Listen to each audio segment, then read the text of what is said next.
You're listening to Kerry Lutz's Financial Survival Network, where you get valuable information you just can't find anywhere else.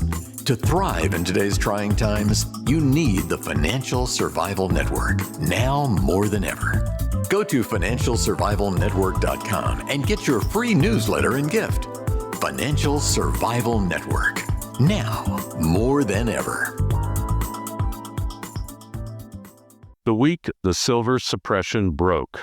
How Black Friday and Cyber Monday sparked a historic melt-up. Every asset class has a point where history catches up to it. For silver, that moment arrived between Black Friday, Nov 28, 2025, and Cyber Monday, Dec 1, 2025, a narrow, illiquid, holiday-thinned window when the entire 60-year architecture of price suppression finally cracked. Not a rally, not a squeeze, a mechanical failure. What happened in silver over those 72 hours will be studied for decades. The signs were there, the tremors were obvious, the mismatch between physical and paper was growing impossible to hide. People I know, seasoned, serious investors, some of whom never touched metals before, have spent 6 straight months feverishly buying silver, both physical and paper, sensing that something massive was building beneath the surface. This weekend, the surface broke. One Friday morning, the traders went home, and the margin clerks took over. Thanksgiving Friday is the most underrated accident zone in all of finance. Here's who's not there: A-team traders, senior risk managers, veteran market makers. Here's who is: C-team replacements, D-team trainees, risk-averse margin clerks. The margin clerks are the most trigger-happy humans in any financial institution. They aren't there to trade, they're there to contain damage. That's why markets often break on holiday Fridays. There's no adult supervision. But this Black Friday was different. Instead of the usual engineered silver dump, the bots tried to briefly, and then something snapped. Every sell wall dissolved. Every suppression attempt failed. Every algorithmic shove lower got absorbed instantly. Silver ignited from $53 to over $56. In the most illiquid moment of the year. That's not normal volatility, that's control slippage. Once the bots lost control, the clerks had no authority to intervene. They simply pulled margin on exposed shorts, and the shorts had no liquidity to cover. The first domino fell. The two-star coins were tuned to why Black Friday was nitroglycerin to the suppression scheme. Silver has lived under a manufactured ceiling since 2011, but the pressure beneath the lid has been rising non-stop. The big structural failures were already in motion. 1. Industrial demand went parabolic. Solar EVs, defense, data centers, high-tech manufacturing. Silver's burn rate isn't linear, it's exponential. 2. The physical market broke from COMEX reality. For 6 months, people I know have been reporting delays, shortages, price spreads, and a growing inability to acquire significant quantities without premiums. This is classic market disconnect behavior, the prelude to a breakout. 3.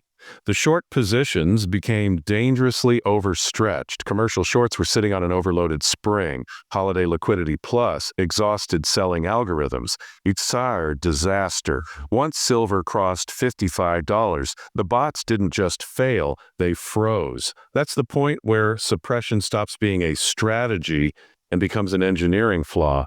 3. Friday's breakout was a commercial signal failure. Keith Neumeyer warned about this for years. One day you'll see a commercial signal failure. It will be sudden, disorderly, and irreversible. Friday matched his description with eerie precision. Silver didn't grind up. It blew past resistance levels that had held for years. There were no long wicks, no retraces, no engineered fade-outs, no smash-downs, just a relentless, vertical melt-up. That only happens when the suppressor runs out of ammo. Friday wasn't buying pressure, it was the absence of selling pressure. It was the first pure, unmanipulated price action silver has experienced in over a decade. For 30 years, people have said, one day they'll lose control. Friday was that day. 4. Monday, the melt-up continues. $60 is no longer resistance. Here's where the story becomes historic. Usually, after a Black Friday spike, Monday is the beatdown day. Not this year. Instead, silver opened strong, stayed strong, and surged further, hitting 58 plus, pressing for $59, and brushing right up against $60, which is the biggest psychological barrier since $50 in 2011. This is what a true breakout looks like. Follow through buying shorts covering into strength, fresh capital inflows, foreign demand responding to currency weakness, industrial consumers, panic stocking funds, rotating out of bonds and into commodities. Every element of a classic phase transition appeared in one session. Monday confirmed what Friday revealed. The suppression regime has lost operational control. The 5, the 11-year cup, with handle, the technical breakout. No one believed Chris Urfel pointed it out first, and he was right. Silver formed an 11-year cup with handle pattern. That is an extremely rare formation at this time scale, and when it breaks, it doesn't target $5 higher. These breakouts target multiples of the previous range. The depth of silver's cup is roughly $20, from $30 to $50. Multiply by 3-4, and you get $120 silver minimum technical projection.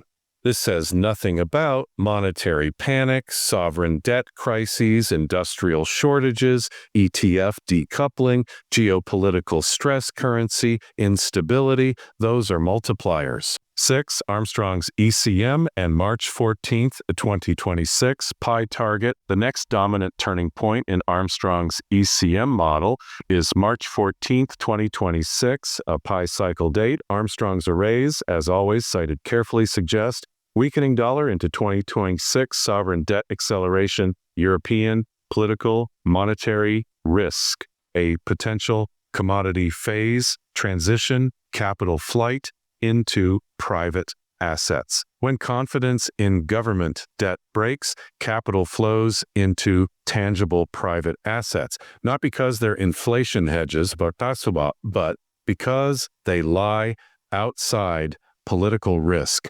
Silver is the purest outside money accessible to regular people. Once the ECM shifts global confidence away from public assets, silver stops trading like a commodity and starts trading like a monetary reserve, a system hedge, and a confidence indicator. That's when the real move begins. 7. How high silver can go. 3 scenarios. Let's outline the 3 trajectories that matter. Scenario 1, realistic, based purely on technicals plus demand. $90–$120 price range based on cup with handle projections plus a normal industrial boom cycle. This requires no crisis, just the normal rebalancing of capital flows. Scenario 2, Armstrong model alignment, confidence shift. The ECM suggests bond market instability, declining trust in governments, capital concentration into private stores of value. Under that capital flow regime, silver could overshoot to $180–$300. This is fully within historical behavior for a market exiting a multi-decade suppression regime. Scenario 3, full chaos scenario, suppression failure plus supply shock. Consider Mexico political instability, cartel conflict spilling into North American mining, Canadian output, interruptions, solar, EV sector, panic, COMEX, delivery stress, ETF sourcing failures, geopolitical currency volatility. Under that cluster of risks, silver could spike temporarily up to 300–600 plus. not sustainable forever, but absolutely possible in real panic, and we are closer to such a cluster than Wall Street wants to admit. 8. Purchasing power, the question that actually matters. This is the key issue everyone misses. If silver hits $100, $150, $300, does purchasing power rise or just inflate? Answer: purchasing power rises dramatically. Here's why. 1. Silver rises in monetary crises faster than inflation. Always has. 2. It benefits from lack of faith, not price levels. Loss of confidence is the ultimate driver. 3. It is outside the government financial system, completely outside. 4. Capital flows amplify price more than CPI does. When money flees public assets, silver becomes a vacuum. This is what Armstrong calls the public versus private wave, and we are deep into the private wave right now. 9. The physical market cracks were obvious for months. For half a year, people I know have been telling me they can't find meaningful quantities of physical silver. Dealers are quietly rationing premiums, fluctuate wildly. Junk silver gets cleaned out instantly. Auctions behave erratically. Buyers are bidding up inferior forms just to get ounces.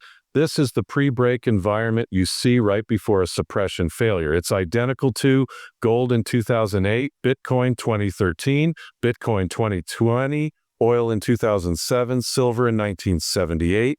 A physical premium is the early warning alarm telling you the paper market price is fraudulent. That alarm was blaring all autumn. 10. The next 60-90 days, what comes next? Expect persistent upside volatility. Even pullbacks will get bought. A short covering cascade. Friday and Monday were only the appetizer. Industrial consumer panic. Solar and EV manufacturers cannot risk being short silver at these prices. Bond market instability feeding metals. This is the big one that no one is prepared for. Foreign capital inflows, particularly from Europe, the weakest link. ETF structural stress, that alone could send silver to $75, $90. A potential COMEX delivery scare. This would be the fuse for triple-digit silver. Conclusion: Friday broke the system, Monday confirmed it.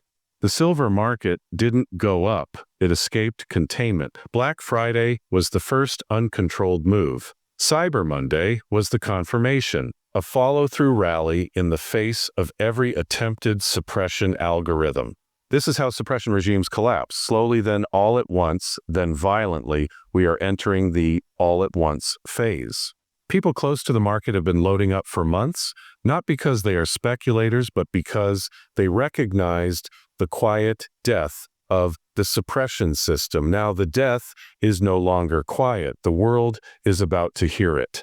To understand the cycles behind this moment, the ECM, pie dates, sovereign debt unraveling, and the real forces driving capital into private assets, read the Armstrong Economic Code. The code explains exactly why silver is breaking free and why it's only the beginning. Thanks for listening to Kerry Lutz's Financial Survival Network, your solution to today's trying times. For the latest, go to financialsurvivalnetwork.com. Financial Survival Network, now more than ever.